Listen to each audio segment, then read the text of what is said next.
चलिए आज हम फिर से चलते हैं विलेन के अगले टॉपिक पर। आंकिक प्रश्न चल रहे थे। आंकिक प्रश्न में हम लोग पीछे पढ़ चुके थे मोलरता, मोलरता, नॉर्मलता, परासरण दाब और मोल प्रवाह। आज हम लोग आगे हल करेंगे सबके बढ़ते हुए इसी क्रम में क्वथनांक का उन्नयन तथा हिमांक का अवनमन। समझिए जरा, क्वथनांक के उन्नयन से और भार की गणना करने का सूत्र क्या रहेगा। m बराबर 1000 गुणे kb इंटू स्मॉल w बटे delta TB into capital W। इसी प्रकार नीचे हिमांक के अवनमन से और भार की गणना करने का सूत्र m बराबर 1000 गुणे kf इंटू स्मॉल w बटे delta TF into capital W। ठीक है, चलिए चर्चा करते हैं, कुछ सवाल लेते हैं इससे। जैसे 5 ग्राम यूरिया को, क्वेश्चन है हमारा 5 ग्राम यूरिया को, यूरिया का सूत्र क्या होता है NH2CO NH2 ग्राम जल को 200 ग्राम जल में घोला गया। 200 ग्राम जल में घोलने पर क्वथनांक के उन्नयन की गणना कीजिए। उन्नयन की गणना कीजिए। गणना कीजिए जबकि इसके लिए केबी का मान कितना दिया हुआ है 0.52 kilo gram kelvin mole inverse. चलिए प्रश्न में दिया गया है कि 5 ग्राम यूरिया को 200 ग्राम जल में घोलने पर क्वथनांक के उन्नयन की गणना कीजिए जबकि केबी बराबर दिया हुआ 0.52 किलोग्राम केल्विन मोल इनवर्स। चलिए ध्यान देते हैं। सबसे पहले हमें क्या क्या दिया हुआ हम इस पर चर्चा करेंगे। तो कौन कौन सी यूनिट हमारे पास दी है, ध्यान से समझिए। 5 ग्राम यूरिया 200 ग्राम जल में, हमने आपको बताया था कि अगर कम भार मिले, कम मान छोटा W, बड़ा मान बड़ा W, तो स्मॉल W यानी विलेय का भार कितना मिल गया 5 ग्राम। और हमें जो दिया हुआ है कैपिटल W यानी विलायक का भार कितना दिया हुआ है 200 ग्राम। और भार मिलेगा हमें कितना, यूरिया का सूत्र होता है NH2CO NH2, इसका मिल जाएगा टोटल 60। ठीक है, केबी का मान ऑलरेडी दिया हुआ है 0.52। अब हम गणना करेंगे किसके, क्वथनांक के उन्नयन। देखिए उन्नयन लगा है तो सारी चीजें बी वाली चलेंगी, अर्थात इस सूत्र का प्रयोग करेंगे हम सूत्र का। तो सूत्र क्या लिखा है, m बराबर 1000 गुणे केबी इंटू स्मॉल w बटे delta TB into capital W। समझिएगा जरा, हमें निकालना है क्वथनांक के उन्नयन की गणना कीजिए। तो डेल्टा टीबी का मान निकालना है, m का मान कितना है 60 बराबर 1000 गुणे केबी 0.52 इंटू स्मॉल W कितना है, स्मॉल W कितना है 5 ग्राम बटे डेल्टा टीबी निकालना है इंटू कैपिटल W कितना है 200। चलिए ध्यान से देखिए, ओरल कैलकुलेशन कर लिया जाए। यहाँ 2 जीरो से 2 जीरो कैंसिल आउट, 1 जीरो से 1 जीरो कैंसिल आउट। ठीक है, यहाँ से हमें डेल्टा टीबी इधर लाना है, तो डेल्टा टीबी बराबर 6 इधर आ जाएगा, गुणा हो जाएंगे कितने 12, ऊपर कितना बचा है 0.52 गुणे 5। ठीक है, हम यहाँ से इनको कैलकुलेट करेंगे। गुणा कर लो, 5 दूनी 10, 5 बचे 25 और 25 से 26, 2 अंक के बाद दशमलव बटे कितना 12, कितना जाएगा पॉइंट लगेगा 12 दूनी 24, कितने बच गए 2, 2 मतलब 20, 20 में भाग करेंगे कितने बार जाएगा, एक बार, तो दशमलव 21 लिख देते हैं। डेल्टा टीबी बराबर कितना मिला, 0.21 डिग्री सेल्सियस। नोट कर लेंगे आप लोग।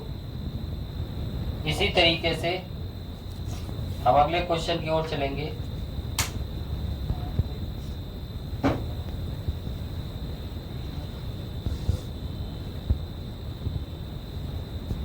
देखिए अगला क्वेश्चन क्या है,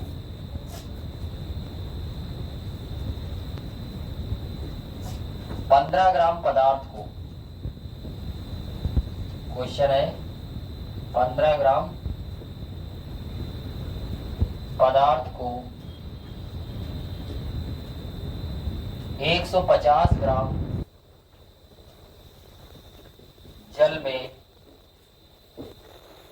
घोलने पर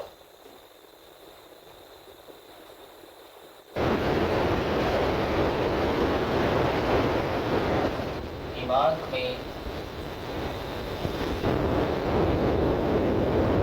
कितने की कमी आती है, 1.2 डिग्री का अवनमन प्राप्त होता है।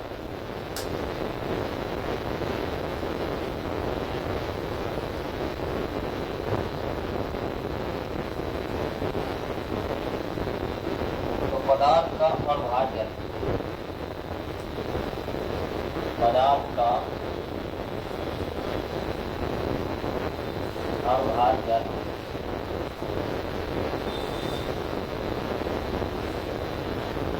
चलिए यहां से ध्यान देते हैं। तो हमें निकालना है पदार्थ का अणुभार। अणुभार कैसे निकालेंगे, इसके लिए हमें नीचे कुछ दिया हुआ है कि इसके लिए जो केएफ का मान है 1.86 डिग्री मोलर, ठीक है, ये दिया हुआ है। चलिए ध्यान देते हैं।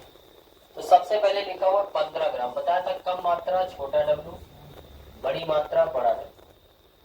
तो विलेय का भार कितना मिल गया 15 ग्राम, विलायक का भार कितना मिल गया 150 ग्राम, डेल्टा टीएफ का मान कितना मिल गया 1.2 डिग्री सेल्सियस, ठीक है।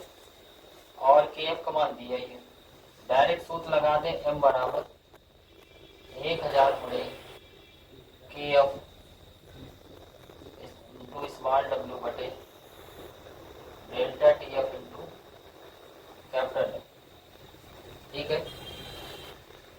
इस तरीके से एम बराबर 1000, देखिए विलेय पदार्थ क्या है, अणुभार निकालना है, एम का मान निकालना है, केएफ का मान कितना दिया हुआ है 1.86 गुणे स्मॉल डब्ल्यू कितना है 15 ग्राम बटे डेल्टा टीएफ कितना है 1.2 इंटू विलायक का भार कितना है 150, 15 दाम में 150, यानी एक जीरो से एक जीरो कैंसिल, इधर 1 हटाया, इधर 1 हटाया, तो 1 बचा हुआ है उसको किससे जीरो से कैंसिल आउट करते हैं।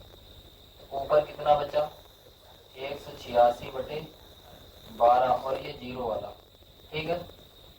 12 से भाग कर ले सीधा, 12 इक्के 12 कितने 6 18 66, 12 पंचे 60, फिर 6 12 पंचे 60, और भार कितना मिल गया बराबर 155। इस तरीके से आप न्यूमेरिकल लगाएंगे और ये न्यूमेरिकल बोर्ड एग्जाम में पूछे गए क्वेश्चन है और 5 नंबर में कई बार सीधा प्रश्न पूछा गया है, तो आप इसको आसानी से हल कर सकते हैं। अब देखते हैं इसी प्रकार के और क्वेश्चंस हैं। अगला,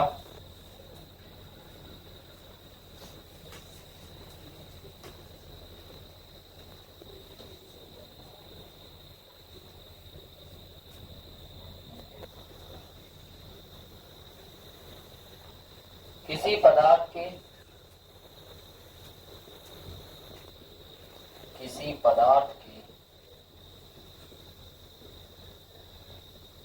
13.6 ग्राम को 20 ग्राम जल में घोलने पर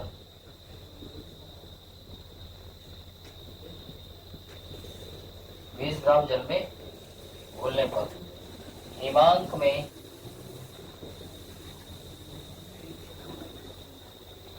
3.7 डिग्री की कमी हुई।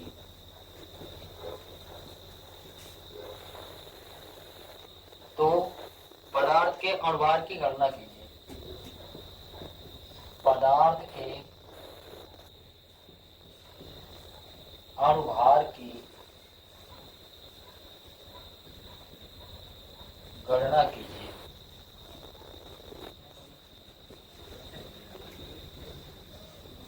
चलिए यहां से इसके लिए केएफ का मान दिया हुआ है 1.863 डिग्री सेल्सियस। देखिए हम इस सवाल की सिर्फ हिंट देंगे क्योंकि इस तरह के सवाल हम लोग 2 लगा चुके हैं। आप लोग आपस में ट्राई करेंगे, देखिए कैसे लगता है। सबसे पहले 13.6 ग्राम दिया हुआ है, तो क्या है ये विलेय का भार स्मॉल डब्ल्यू 13.6। कैपिटल डब्ल्यू कितना दिया हुआ है 20 ग्राम। फिर इसके बाद हिमांक में कमी पाई गई, तो डेल्टा टीएफ का मान कितना है 3.7 डिग्री सेल्सियस। और केएफ का मान कितना है 1.86। तो आप सीधा फार्मूले का प्रयोग करेंगे, m बराबर 1000 गुणे केएफ इंटू स्मॉल डब्ल्यू बटे delta TF into capital W. m बराबर 1000 गुणे केएफ का मान कितना है 1.863 गुणे स्मॉल डब्ल्यू 13.6 बटे कैपिटल डब्ल्यू 20। और निकालना है क्या है क्वथनांक में मूल्यांकन जो दिया वो 3.7। अब कुछ नहीं बचा है, आप क्या करेंगे मात्र इसका बुरा भाग करके इसका आंसर निकाल लेंगे। आंसर जो आएगा वो लगभग 342.4। आप आसानी से इसका कैलकुलेशन कर सकते हैं। आप इसको करके देखेंगे क्या 342.4 आ रहा है, यही इसका आंसर होगा।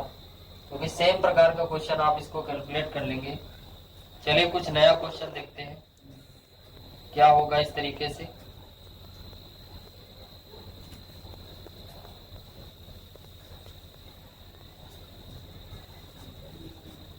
अगला क्वेश्चन है 6 ग्राम ग्लूकोज को 6 ग्राम ग्लूकोज को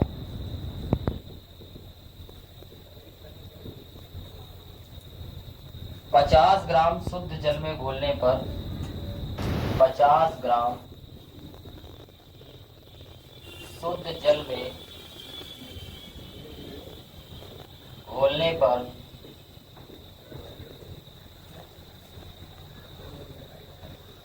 विलयन का क्वथनांक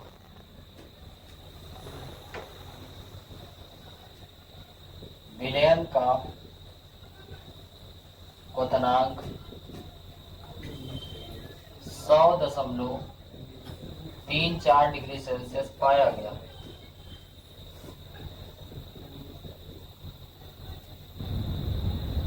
तो इसके मोलर उन्नयन स्थिरांक की गणना कीजिए। इसके लिए केबी की गणना कीजिए। चलिए देखते हैं क्या हो सकता है। तो इस बार थोड़ा सा नया क्या है समझिए। मेन टर्निंग पॉइंट बस इस पॉइंट पर ये हमेशा जो डेल्टा टीवी का मान होता है वो विलयन और विलायक के क्वथनांकों का अंतर या विलयन और विलायक के हिमांकों का अंतर होता है। इस स्थिति में जब भी आप इनके मान देखेंगे 1.2, 2.3 कुछ ऐसे ही प्राप्त होंगे। अगर आपको कभी भी इस तरीके की वैल्यू प्राप्त मिलती दिखाई दे 100.34, 80.35, तो आप समझ जाइएगा कि क्या है, ये आपका विलयन का क्वथनांक है। हमें उन्नयन निकालने के लिए उस विलयन की बात पता होनी चाहिए। जैसे इसको किसमें घोला गया, जल, तो जल का क्वथनांक हमें पता है। जल का क्वथनांक सदैव फिक्स कितना, 100 डिग्री सेल्सियस। तो यहां से हम डेल्टा टीवी का मान निकाल लेंगे। क्वथनांक खोलने पर कितना हो जाता है, 100.34 डिग्री सेल्सियस, ठीक है। और विलायक का कितना हुआ है, 100 डिग्री, तो इसको हम घटा देंगे, कितना मिलेगा, 0.34 डिग्री सेल्सियस। इसके बाद अगला जो होगा क्या होगा, इसके लिए डेल्टा टीवी का मान पता हो गया, 6 ग्राम ग्लूकोज, तो मिले कौन है, 6 ग्राम ग्लूकोज, तो स्मॉल डब्ल्यू का मान 6 ग्राम। कैपिटल डब्ल्यू कितना मिलेगा, 50 ग्राम। कितने ग्राम, 50 ग्राम। यहां से ध्यान से देखेंगे तो क्या होगा,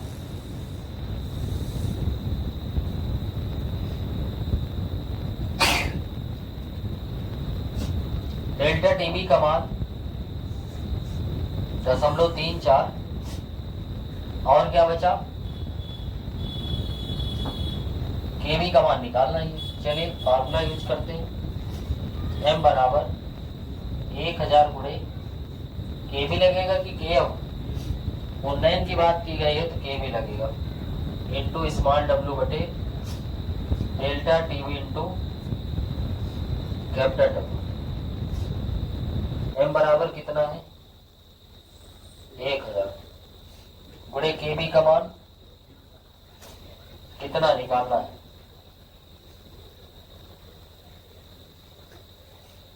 इंटू स्मॉल डब्ल्यू विलय का मान 6 बटे अणुभार, विलायक का भार कितना है, 50, डेल्टा टीवी का मान 0.34।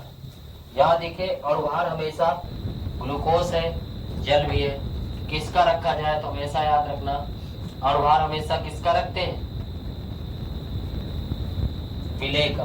किसका, तो यहाँ विलय कौन है, ग्लूकोज। कौन है, ग्लूकोज का अणुभार कितना होता है, 180। टर्निंग पॉइंट बस एक ही था कि डायरेक्ट 100.34 आप डेल्टा टीवी की जगह नहीं रखते, ठीक है। हमेशा याद रखना कि डेल्टा टीएफ या डेल्टा टीवी का मान जो भी होगा वो क्या होगा, हमेशा 2.4, एक छोटा सा अंतर होगा, इतनी बड़ी संख्या कभी नहीं होगी। इस स्थिति में हम क्या करेंगे, m बराबर, इसको हल कर लिया जाए, देखिए इधर से 1010, ठीक है, 1010, ये 36, 18, ठीक। तो केबी बराबर 3 4 12, 1 3 9 1 10, इतने के बाद 0.2। फिर इसके बाद अभी पूरा 5 भी बचा है और बटे में कितना आ जाएगा, 10, 5 दूनी 10, 102 का आधा 0.51, तो केबी का मान कितना आ गया, 0.51। इसके बाद अगला क्वेश्चन देखते हैं, क्या है अगला क्वेश्चन।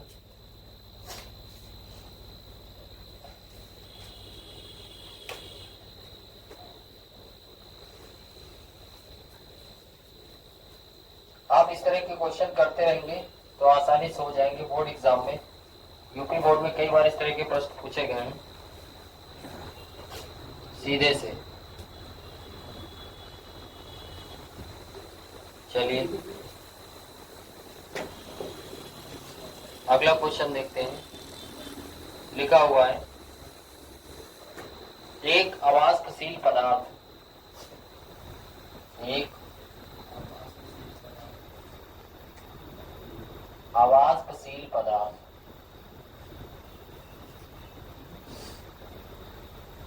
ब्रैकेट में अणुभार लिखा है 180 के 18 ग्राम को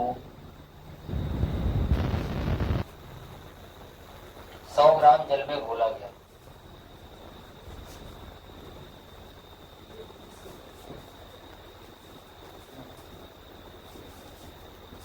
जल में घोला गया। 20 डिग्री सेल्सियस पर विलयन के वाष्प दाब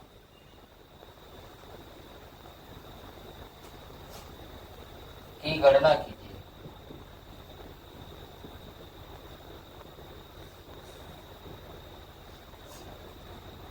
और 20 डिग्री सेंटीग्रेड पर जल का वाष्प दाब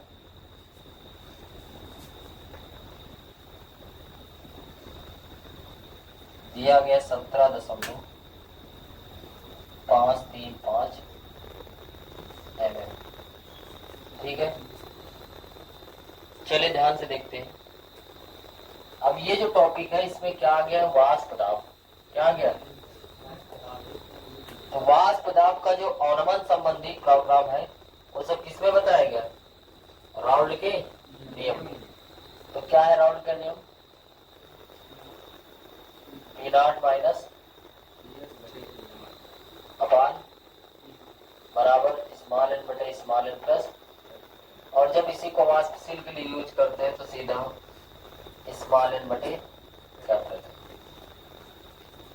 देखिए विलायक का वाष्प दाब कितना दिया हुआ है? 17.535 माइनस PS यानी में विलयन का निकालना है, बटे विलायक का कितना हो गया 17.535 बराबर स्मॉल एन। स्मॉल एन मतलब है स्मॉल W बटे स्मॉल एम और कैपिटल W बटे कैपिटल एम। तो पहला कौन सा? एक अवाष्पशील पदार्थ, पता नहीं कौन है। ठीक है, 180 के 18 ग्राम को, तो इसकी मात्रा कितनी है? 18। और भार कितना लिखा हुआ है? 180 बटे 100 ग्राम जल में घोला गया। तो विलायक का भार कितना है? 100। और भार कितना है? जल के लिए कितना होगा? 18। देखिए ये कट जाएगा कितने बार? 10 बार। बाहर का गुणा भीतर का गुणा। क्या किया जाए? 18 बटे यहाँ कितना बचा? 10 गुणे 100। यहाँ क्या होगा? 17.535 माइनस PS बटे 17.535। यहाँ से हम इनका कैलकुलेशन करेंगे तो क्या होगा आसानी से देख सकते हैं। चलिए तो क्या किया जाए कि आसानी से ये हल हो जाए। तो इसके लिए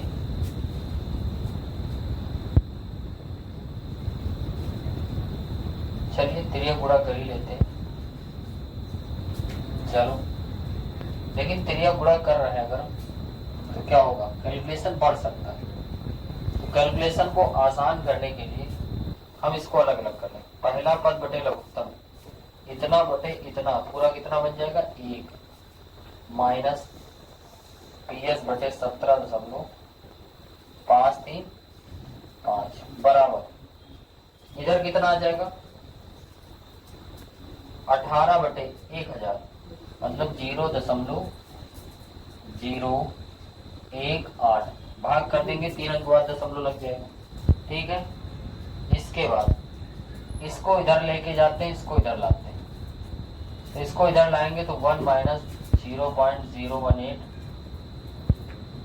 ये उधर जाएगा तो PS बटे 17.535 बटे 1 में इतना घटा दिया जाए कितना आएगा, अलग कर लो। 1.000.018, 10 में 8 के 2, 9 में 1 गया, 8 इधर 9, 0.982 बराबर PS बटे 17.53। अब त्रिया गुणा कर लें तो PS बराबर कितना आ जाएगा, 17.535 गुणे 0.98।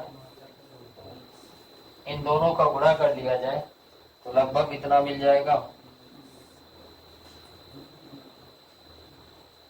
चलिए इन दोनों का आप गुणा कर लीजिए, लगभग 17.225 के आसपास इसका आंसर मिल जाएगा।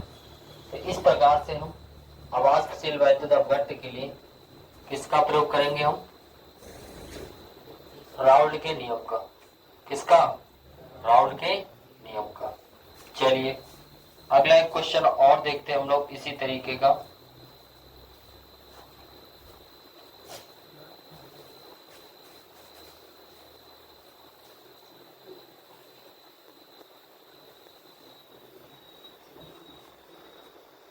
चलिए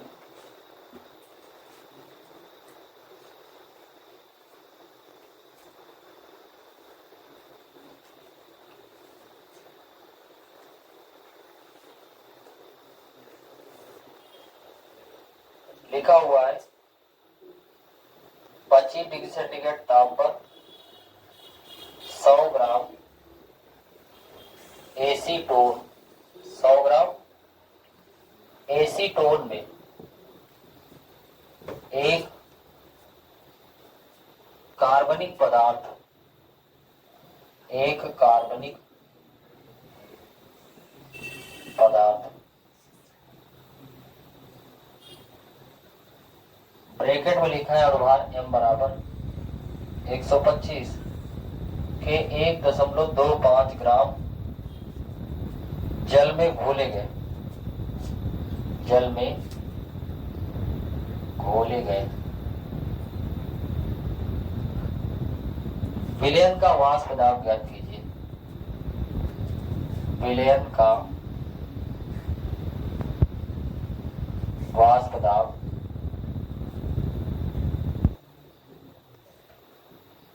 ज्ञात कीजिए, जबकि 25 डिग्री सेंटीग्रेड ताप पर शुद्ध एसीटोन का वाष्प दाब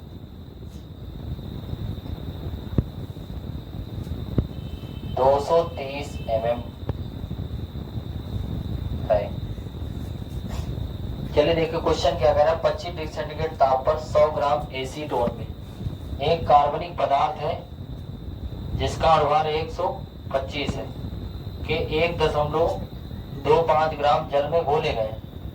विलयन का वाष्प दाब ज्ञात कर लेना है और शुद्ध एसीटोन का वाष्प दाब कितना है, 230 है।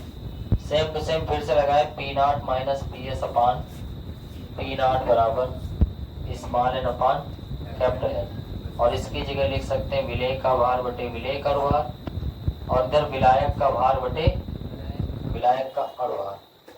P0 शुद्ध विलायक का कितना दिया, 230, विलयन का निकालना है बटे 230 बराबर विलेय का भार कितना दिया हुआ है, 1.25, अनुभार कितना है 125, विलायक के कितने हैं 100 ग्राम एसीटोन में, ठीक है तो 100 हो गया। और एसीटोन का अनुभार कितना होता है 58। देखिए 100 ग्राम एसीटोन है, उसमें 1.25 ग्राम जल में घोला गया, ठीक है उल्टा हो गया, ये 1.25 ग्राम जल है, ठीक है 1.25 ग्राम विलेय हो गया और इसका अनुभार कितना हो गया 18 और 100 ग्राम दिया हुआ है एसीटोन। ठीक है, क्वेश्चन क्या चेंज हो गया क्या? एक मिनट देख लेते हैं फिर से। 100 ग्राम एसीटोन में कार्बनिक पदार्थ और हर 125 के 1.25 ग्राम खोले गए। कार्बनिक पदार्थ के 1.25 ग्राम जल नहीं, बस इसमें घोले गए। ठीक है, तो अब ध्यान देते हैं, ये हो गया हमारा विलेय, ये हो गया विलायक। तो विलेय का भार बटे विलेय का अनुभार, और नीचे 100 ग्राम एसीटोन है तो भार बटे अनुभार।